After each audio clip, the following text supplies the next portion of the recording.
Great. Thank you so much, Connor, and thank you everybody for being here tonight. I'm Jamie Mills. I'm the Regional Executive Vice President for PSAC-BC. I do recognize that we have members participating from what I would appears to be coast to coast to coast, but I do want to acknowledge that I'm privileged to participate tonight from the unceded lands of the Musqueam, Squamish, Tsleil-Waututh, and Stolo nations. And I'd ask everyone participating to please take a moment to reflect on the land that you are on and how we can all take a part in our collective journey towards reconciliation. That being said, we do have the chat open, so I see some people have shared where they're from. So we would like folks to continue doing that so that we really get a good picture of where everyone's participating from. So before we get to our panel, I would like to first and foremost turn things over to PSAC's National Executive Vice President for some opening remarks, Sharon D'Souza. Sharon, over to you. Merci, Jamie. Thank you, Jamie. Before I start, I would like to acknowledge that I am here on the traditional Algonquin Anishinaabe people's territory.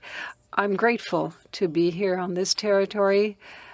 I am engaged in the fight against oppression systems that delocated Aboriginal peoples from their territory and denied them the right to self-determination. Joining us this evening, and I just want to say it's through the hard work and resilience of so many union activists that have come before us that we have gained the rights that we currently have. These are rights that we can never take for granted. PSAC continues to fight for workplaces that provide our members with the dignity and respect that they deserve. Throughout the pandemic, we've continued to fight and remain steadfast in supporting and mobilizing our members. Even throughout the pandemic, we've had victories. After more than 3 years without a contract and unprecedented mobilization by FB members across Canada, PSAC-CIU reached a tentative agreement with Treasury Board and a cross-border service agency on August 6, 2021. We can also look to the workers at the Office of the Auditor General who were on the picket line for close to 4 months. And finally, on April 2nd, 2022, that an agreement was actually reached. These agreements were made possible because of the dedication and perseverance of bargaining teams and members across the countries whose work to rule actions have sent a clear message to the government. We know that the way we do our work is continuing to shift, and it has shifted immensely due to the pandemic. But PSAC will continue to be here to fight for you and to bring our members together. We know that employers will try to take advantage of workers that are isolated and ununionized. But PSAC will not let that happen. And by being here today, you're demonstrating that you won't let that happen either. Solidarity is our strength. I'm excited to hear from our panelists today, and I look forward to joining you all in an action after the panel. So now I'll turn it back over to you, Jamie. Thanks so much, Sharon. And for those of you that it's your first time tonight, the action is really cool. So please make sure you stay till the end after our speakers. So again, good evening, everyone. It's great to see so many people. If we take out the coordinators, I think we've got over 250 people here tonight.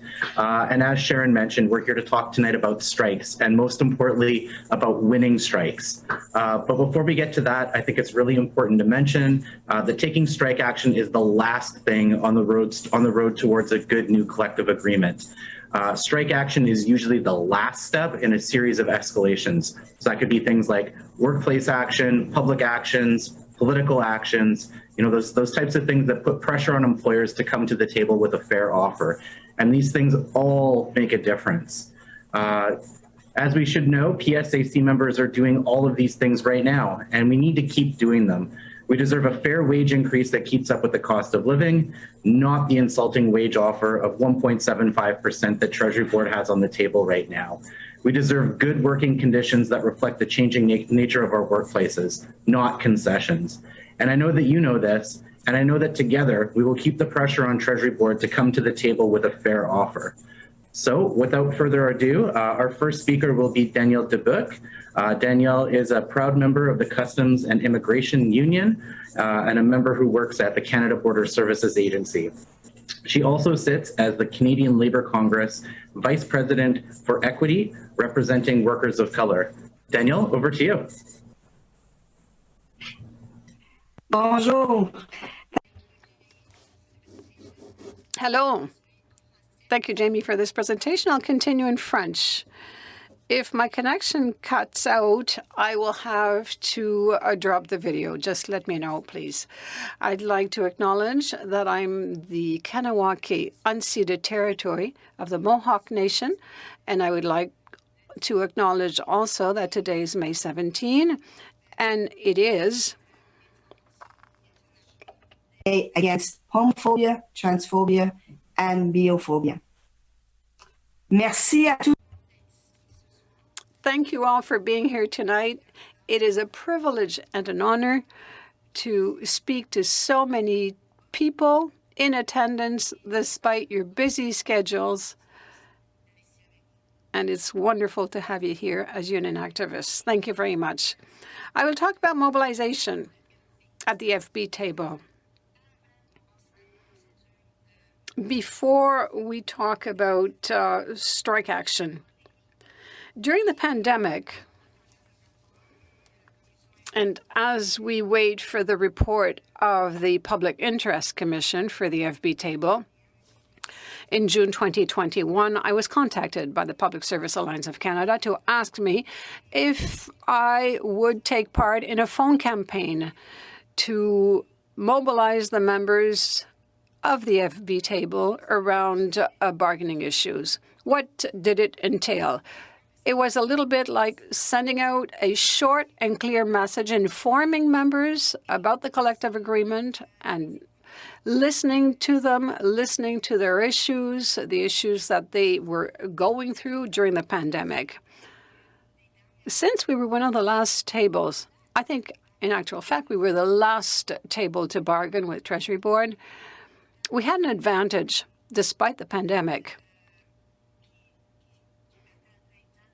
And the pandemic was going full speed ahead at that time. But at the FB table, we were essentially considered as essential employees, the majority of us. So I said yes in taking part of that phone campaign in May and June because I find it important. And despite that, and beyond that, I was attending the convention of the Canada Labour Congress, and I was running again for my position as a racialized members VP. It's an advisory position, and so as you do, I still work as an employee at CFSA, and I'm still a union activist. Mobilization is a huge issue in a union. Why? Well, it's to foster social dialogue with our members, political action, and it can actually lead to civil disobedience. There is no miracle recipe, but one-on-one interactions are hugely important. And before you embark on strike action, mobilization is extremely important. And that's why I continued making phone calls and talking to the members. I really wanted to contact them. I really wanted to talk to them, but to listen to them. I wanted to talk about the issues that affect them. I wanted to bring them on board, but I wanted to understand their reality. We went through a lot of things during the pandemic. Together, we can get collective gains in our collective agreement. The pandemic created several problems in terms of work-life balance, several problems in terms of health and safety in the workplace. We had to adjust to everything, and then there was remote work that got expanded. But with remote work, we at the FB table were able to see what we could do to rally the members, to bring them together, and to encourage them to take action around mobilization during this strike period. I'll stop there. Thank you so much. Just to let folks know, so we will have each of our speakers give a brief presentation, then we'll be asking some questions before we get to that really exciting action. So our second speaker is Josiane Bertrand-Mongion, who is a member of Local 70153 at the Office of the Auditor General. Josiane has been working for the Office of the Auditor General for more than 17 years, where she works as a project coordinator. She coordinated conferences, webcasts, e-learning modules, and learning videos, and was very instrumental in the recent strike at OAG. Josiane, over to you, please. Merci beaucoup. C'est un honneur pour moi de venir vous parler de la grève, la première grève de l'histoire des... Thank you very much. It was an honor for me to be active during that strike. We were without a contract since September 30th. We just wanted our members to be dealt with in the same way as non-unionized members. Bit choppy. You may need to turn the video off.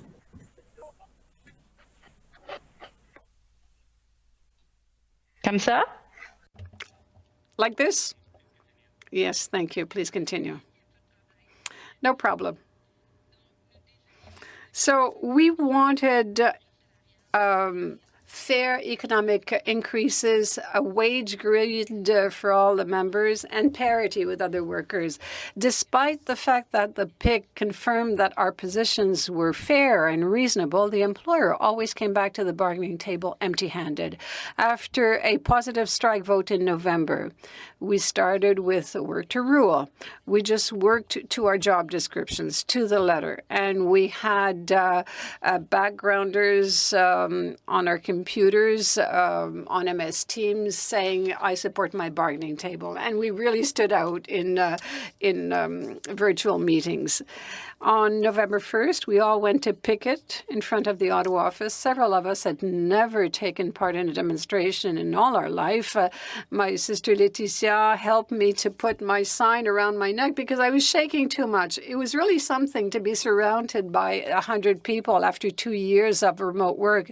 And I was so disappointed that OAG continued ignoring our demands. We were in the middle of the row with Alex Silas. We weren't making much noise at the outset, but at the end of the picket day, I can tell you, we were singing out loud. We were singing that and shouting out loud that we were fighting for equity.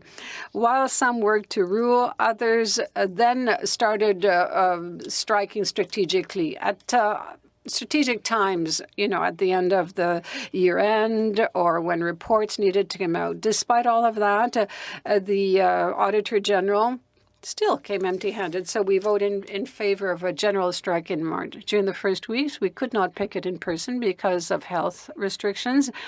There were more than 100 people of us on a Zoom call to remain mobilized and motivated and put pressure on the OAG and on Treasury Board. We had no other choice but to work remotely. So we identified about 20 activities to undertake. We had breakout rooms in Zoom, and people joined the rooms depending on their expertise and their interests. There was one group that was developing email lists, memes. I was part of the project management group, so I went from one virtual room to another to support the members and to follow up. I created a one-drop file where members used as a working document. We wanted to be efficient. We wanted to have the same messages. We had a group that submitted access to information requests to OAG and to Treasury Board to slow them down. We had a group that was planning picket groups, picket days that prepared signs, prepared songs, and they invited MPs and other members of the PSAC to take part in our picket days. Every day, over and above working in those breakout rooms, we had to call and meet MPs, send them letters, put evidence on social network, put messages, and then tag OAG and Monaforti. When restrictions we lifted, we started picketing in person several times a week. OAG blamed Treasury Board, said Treasury Board was not giving it the mandate to allow to give us what we wanted. And then Treasury Board was saying the reverse. This allowed us to publish several messages emphasizing how silly that was. It encouraged us to alternate our pickets either in front of Treasury Board or in front of OAG or the riding office of Monaforti. Although there were only 170 of us, we made the headlines several times. It became very political. Like Desjardins, Alexandre Boulris, Nathalie Sinclair-Gagné all mentioned our plight in the House of Commons several times. Jagmeet Singh, head of NDP, even came and made a speech in front of our offices. On the last picket day, Chris Elwer, the national president of the Public Service Alliance of Canada, and several PSAC members came out to support us, and we picketed within the OAG offices. So I started my first picket day by shaking next to my sister Laetitia, but at the end of all of these activities, both Laetitia and I had a megaphone in our hands and we were yelling out that we wanted equity. The strike lasted 20 days. Our bargaining team negotiated for 33 hours. We finally got a decent wage increase and a salary grid for all the VGs. The agreement is not completely finalized. We have a tentative agreement to continue the discussions, so the problem is not resolved in terms of pay equity, but I hope that during the next round, OAG will pay closer attention to us because we showed OAG that we really stand together. Thank you. Thank you very much, Josiane. And we are seeing the comment people are putting. Give it a second there so I don't get any feedback. Thanks. So, 2 years in, and obviously we're still dealing with some glitches, so hopefully people will work with us. I would ask for any of the next speakers, please slow down just a little bit to give our interpreters a little bit of a break. And we have acknowledged that the either the French or the English is louder over the translation, so there is a minor glitch, so we do apologize about that. That being said, I'm really looking forward to the questions with Josiane. I did have the privilege of joining our OAG folks on their picket line in Ottawa back in March. It was really, really exciting to see a group of folks that had never been on strike really take this dynamic action, so I'm excited for the questions. Last and certainly not least, our third speaker, we have Cherito Humphreys. Cherito comes from the prairies and it's holding positions of local president, alternate national vice president, and chair of CEIU's National Call Center Committee. She is a very proud member of the PA bargaining team for this round of negotiations. In her substantive, she works as a business expertise advisor in the Employment Insurance Call Center. Bargaining and mobilization has become a passion for her because she comes from a family of union activists who are always ready to fight for better rights for workers. Over to you, Cherito. Perfect. Thank you so much, Jamie. I'd just like to begin by acknowledging that I am coming today from the traditional lands referred to as Treaty 4 territory, which is also known as Regina, which is the original lands of the Cree, Ojibwe, Saulteaux, Dakota, Nakota, Lakota, and the homeland of the Métis Nation. So thank you so much for inviting me to speak here today about bargaining with the Treasury. So quite honestly, this round of bargaining with the Treasury Board has been tough. All 4 of the bargaining units currently bargaining with the Treasury Board are seeing the same thing from the Treasury Board, which is disrespect. Our teams have worked hard to put forward fair proposals that our members not only want, but also deserve. And yet the Treasury Board still declines to respond to many of those proposals. Their so-called comprehensive offer is anything but comprehensive. They're unwilling to move on their measly offer of a general economic increase of 1.75% over 4 years, which we know doesn't keep up to the cost of it. The Treasury Board has a number of concessionary proposals that would impact our members in a negative way. They failed to address a number of the key proposals at the common issues table, like job security, contracting out of services, a policy on anti-racism and discrimination, workforce adjustment, and remote work. They've also failed to address proposals at each of the individual tables, like the Indigenous Languages Allowance, put forward at the EB and PA tables, and market adjustments put forward at the PA, SV, and TC tables. Our bargaining teams will not let our members go without a fair contract. We are ready to mobilize and to fight for what our members deserve. So, what's next? Well, historically, we know that the Treasury Board will not come to the table with a fair offer until we mobilize and threaten action. Mobilization is going to be imperative this round. Our members need to be informed and empowered so that they are ready to take action when the time comes. And when I say action, I don't necessarily mean strike, although many of us, myself included, are ready for that. But action can be things like informing co-workers of where we're at in the bargaining process, or talking with MPs and educating them on the proposals we have put forward and why our members deserve a fair contract. But let's be real and talk strike for a minute, since this is the national panel on strikes won during the pandemic. So the PSAC has some historic gains when they've gone on strike. We saw that in the 1980 CR strike, where 10,000 clerical and regulatory workers walked off the job. Less than a month later, 20,000 CRs and other public service employees marched through downtown Ottawa.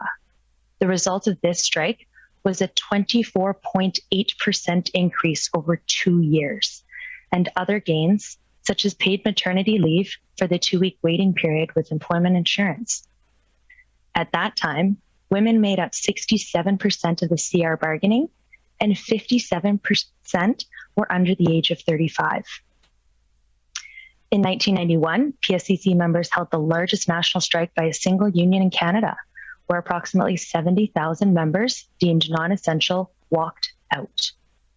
This resulted in gaining major improvements in job security, while the union's case before the Supreme Court confirmed the right of PSAC members to engage in political activity.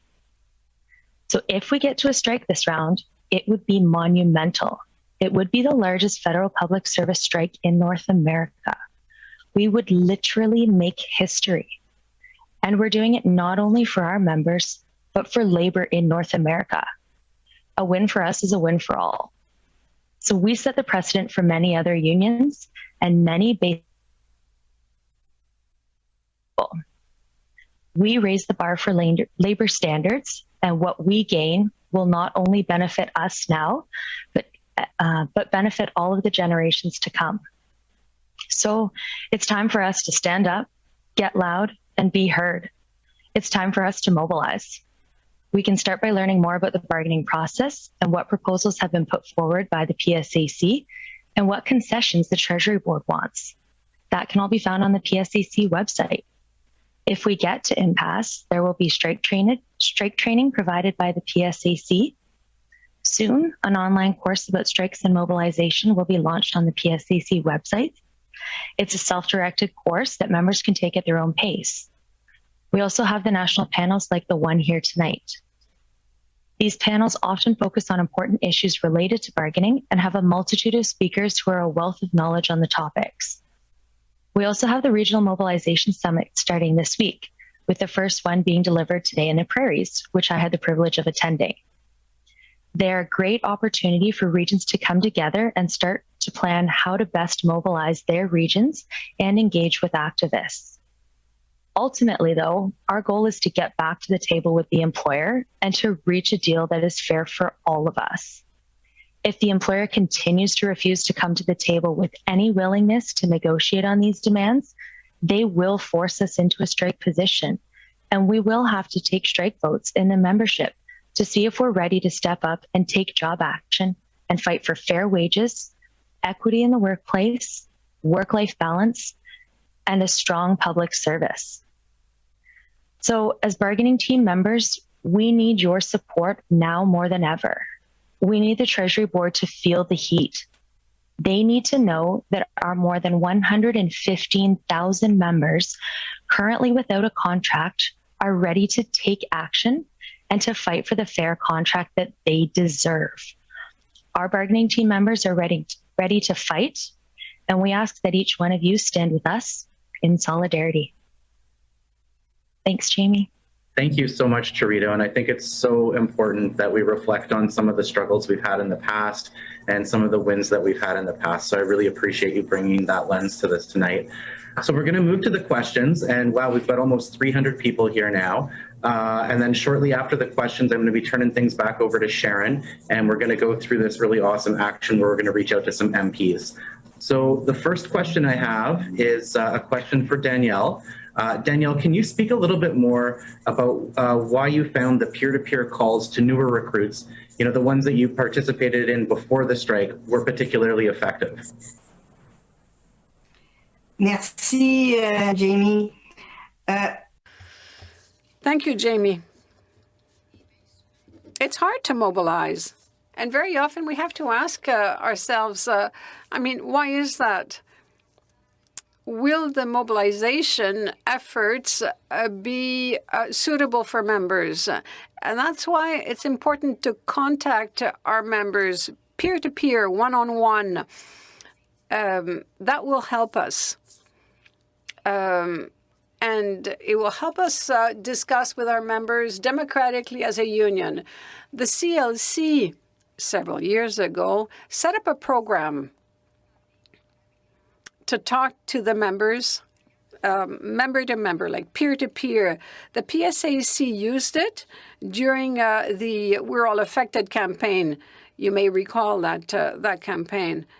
Our union is democratic, and it is our duty to be fair, not just in representation, but democratically through participation. Hence, the importance of peer-to-peer contacts through phone calls or other means, virtual meetings during the pandemic, and through other approaches that we will use during the next collective agreement bargaining sessions with Treasury Board. It's important.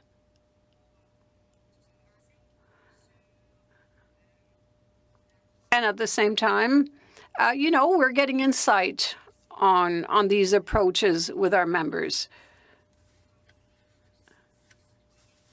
Mobilization is also important for us as citizens, because we also play the role of citizens in this country. I'll leave it at that. Thank you very much for that answer to that question. The next question is for Josiane. Josiane, in your opinion, what were some of the actions you and your colleagues took that had the most effect on the employer during your strike?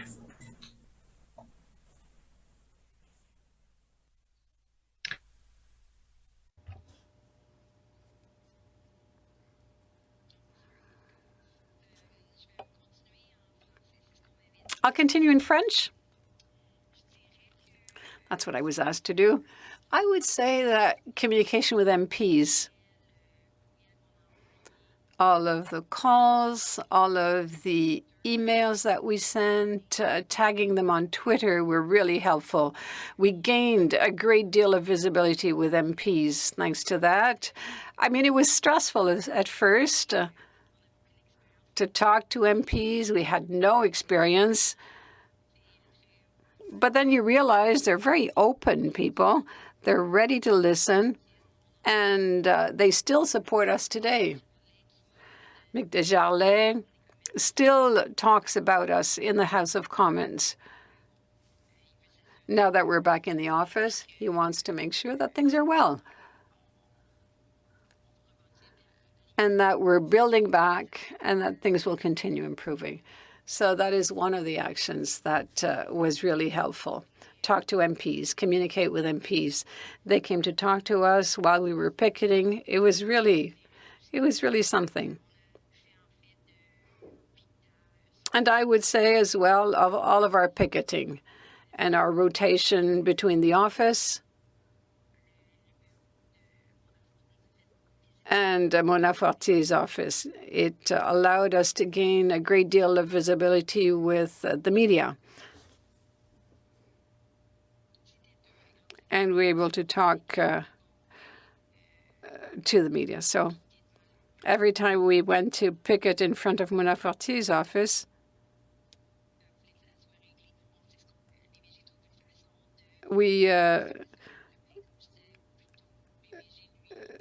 she said that she wanted, things to be resolved, but was saying, OAG was saying, we don't have a mandate.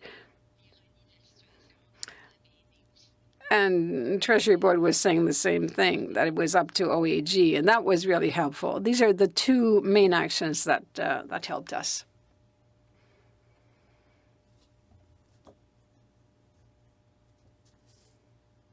Josiane, I really appreciate that. And we are acknowledging that in the interpretation, we're still working through some bugs here. So hopefully everyone is bearing with us. I see we still have more than 280 folks here and the number's growing. So our last question is for Chirito. Chirito, we got a lot of questions in the registration form about the steps leading up to a potential strike for Treasury Board. And you kind of alluded to this before, but could you explain a little bit more in detail about what steps would be taken before we can actually get to a strike? Yes, absolutely. So when one side believes that they've gone as far as they can and they're not going to be reaching a resolution, they can declare impasse. And they would apply to have the Public Interest Commission, or the PIC, set up. So the PIC board is made up of 3 people, one appointed by the union, one appointed by the employer, and then one neutral chairperson appointed on agreement of both parties, or appointed by the Federal Public Service, Labor Relations and Employment Board, if both of the parties are unable to agree on that chairperson. It does take some time for the PIC to be established, and it depends on if the parties can agree, and depends on scheduling as well.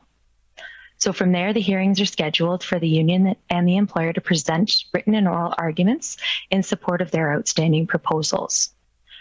Once these hearings are completed, the PIC members review the evidence and the arguments.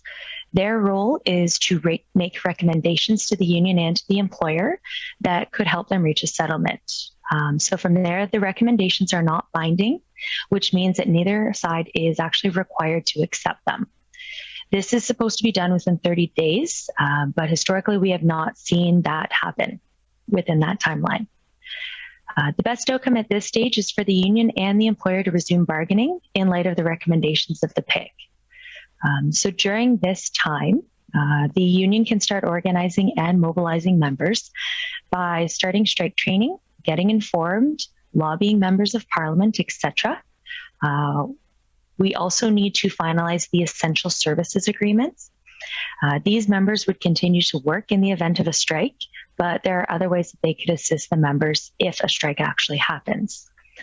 So as far as we know, this process is underway for all of the 4 tables already, which is good.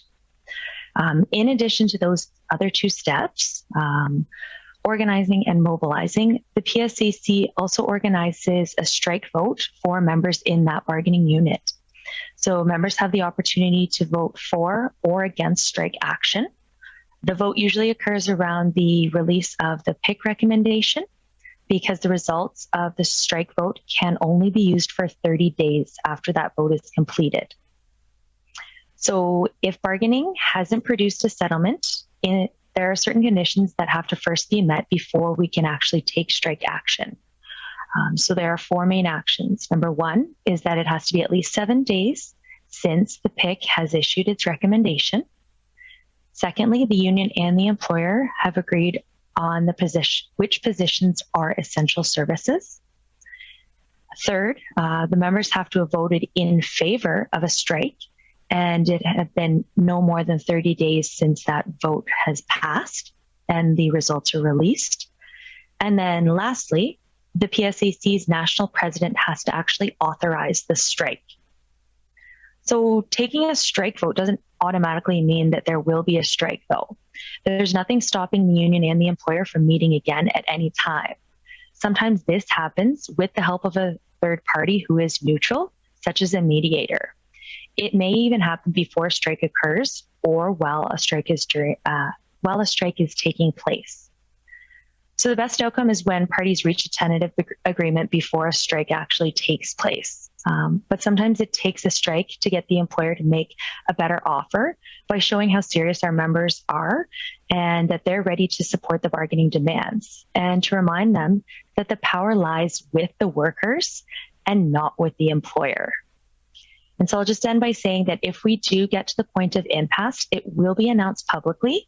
So you'll want to make sure that you keep an eye on the emails, the PSAC social media accounts, and the website. Thank you so much, Charito. And yeah, we've said it time and time again, the best way to avoid a strike is to be extraordinarily well prepared for a strike. And I'm glad that you talked about, the significant number of mobilization activities that are going to be taking place coast to coast to coast, including shortly what Sharon's going to be presenting for us. So I just did want to remind all the folks that are participating here from all the different regions. Like Charito said, we did have our Treasury Board mobilization training took place there today. If you're from BC and you're interested in participating, ours is going to be on June 17th, and there's still some spots available. And I'm sure if you get in touch with your regional office, regardless of where you are, we'll be able to point you to some really cool mobilization activities. All right, now it's the exciting time, and the number keeps growing. Usually attrition is a little higher than this, so people must be really stoked to take this MP action. So at this point, we're going to turn the chat back on because we want folks to be able to let us know when you're done taking the action tonight and what your thoughts on it are. So with this, I'm going to turn it back over to Sharon, and Sharon's going to take us through the mobilization action. Thank you so much, Jamie. And I just want to start by saying, Charito, Danielle, and Josiane, that was a fantastic presentations that you have done, as well as the questions you've answered. And now it's time to do my favorite part, is the action for fair wages.